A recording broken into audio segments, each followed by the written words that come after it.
design, prepare, deliver. So on the design side, it is input, and there's a bunch of types of input we can have on there, Susie.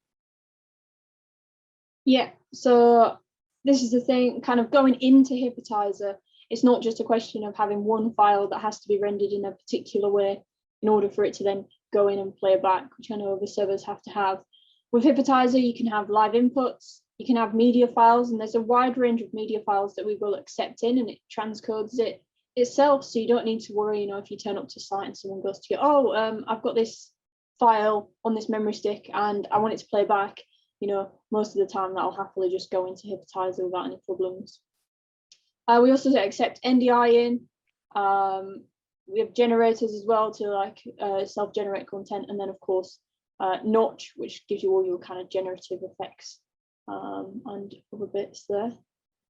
And as we go through this, if you watch TV, so in the UK, well, globally, I guess Britain's Got Talent, those Got Talent programs, the dancing programs, you'll have seen Hypnotizer so many times, and you'll have seen the effects that we can do so many times. And it also, I think that the platforms come with sample clips as well, don't they, Susie?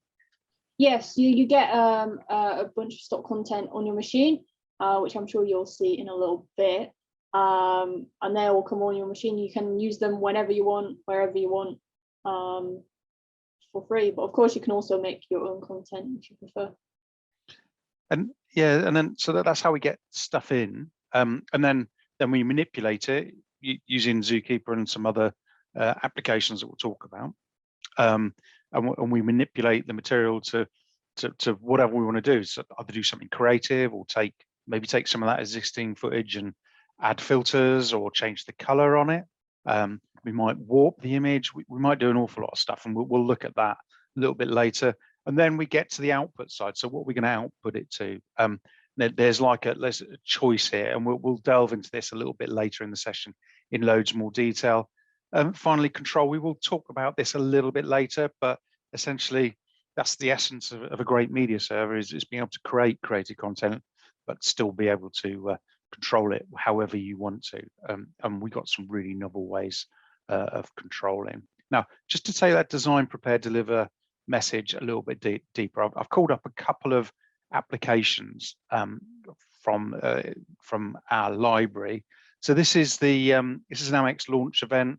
I believe you know more about this, Susie. I think it was out in Argentina. Did I get that right? Yeah, Argentina, yeah. Could you perhaps just take us through like an example of this design, prepare, deliver workflow, what they wanted to achieve and how they achieved it? So basically they had a brief and they had to create a show, and it was all projection and it was quite interactive. I think Rachel will send out the link, so you can watch the whole thing through if you want, in the follow-up email. So basically they had their projectors, so they had to try and work out where was best to place the projectors, and Nick's going to go into a lot more detail on how that works a little bit later on in the presentation. So they have their projectors. They need to work out exactly where their projectors can go on the in the space, kind of where do they look good, where does it work from, how they get their blends, overlaps, etc.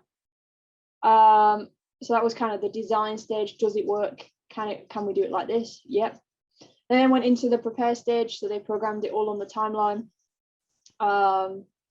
So there's a new timeline in 4.6, kind of getting all of the clips into it, which we'll look at again a little bit later on, kind of how that timeline works, how can we program, how it's much quicker now.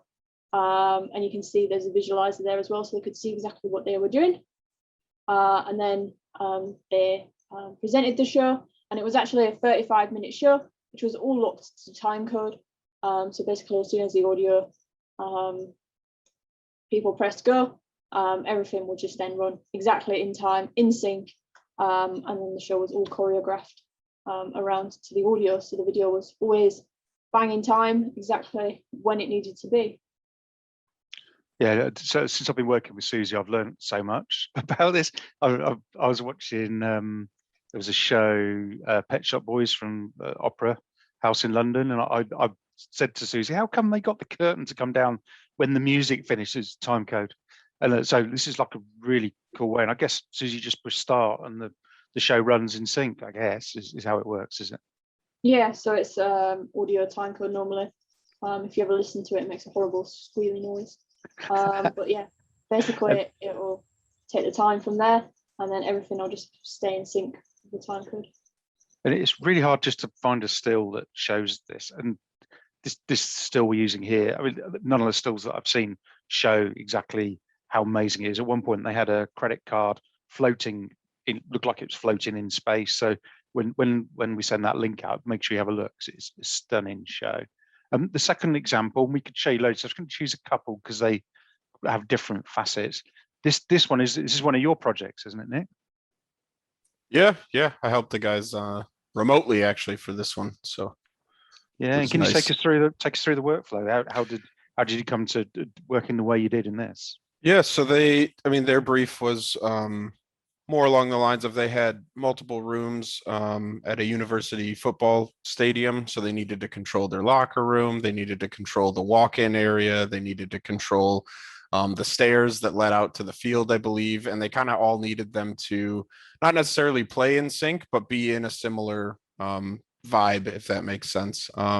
So one of the challenges you can see also from the locker room is they had multiple screens in different locations that all needed to be synced up, whether it was gameplay or replays or just celebration time afterwards. So we needed to figure out how to map content across all of it, time it all up, and play it back properly. They also had some LED fixtures that they needed to achieve as well. So the design phase was nice. We were able to set them up in the new visualizer, kind of make a little mock-up of what they were going to build, at least for the locker room, and pop that in so they could see all their screens working in time. The prepare, they spent time pre-visualizing it, building out video maps so they could move content to the correct screen, even though it wasn't necessarily the size they wanted. They were able to resize it and fit it perfectly in one of those end caps for the lockers. And then the deliver, again, like Susie mentioned, using the timeline to make all these things happen in time. I don't think for this one they had any time code coming in at all, but with the timeline and with sync buses and the different tools that Hippo has, they were able to sync everything up and then able to provide an end result that they really liked.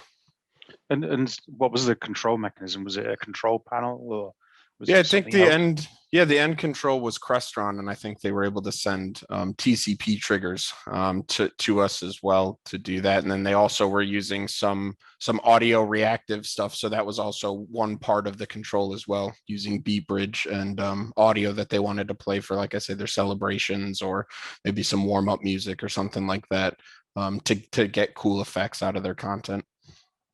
Tell you what, college was never like that for me. Yeah, things are evolving.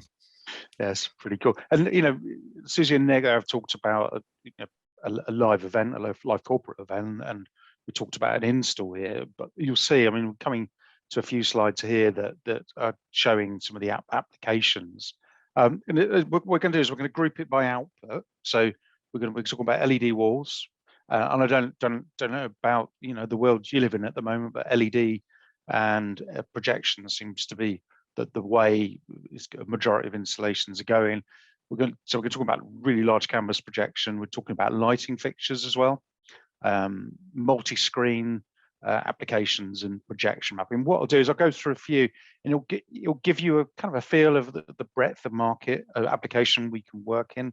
And also what I'll do is I'll try and pull out a couple of questions on each of these and ask Susie and Nick about it. So this is the first thing is creative LED. So I had a couple I know a little bit about here. So Britain's Got Talent, that's during lockdown. And if you're in the UK, you will have seen this, where they normally have a simple stage with single LED behind it. They had this really huge space. And on the right there, you can see a couple of big LED walls. There was an LED screen behind the panel as well, which had all those small images of people at home. And then by the looks of it, there's some lighting fixtures as well. Another TV show at the top, Kids Columbia. We do a lot of kind of big shows like The Voice, Britain's Got Talent, Dancing with the Stars, and then it gets syndicated out.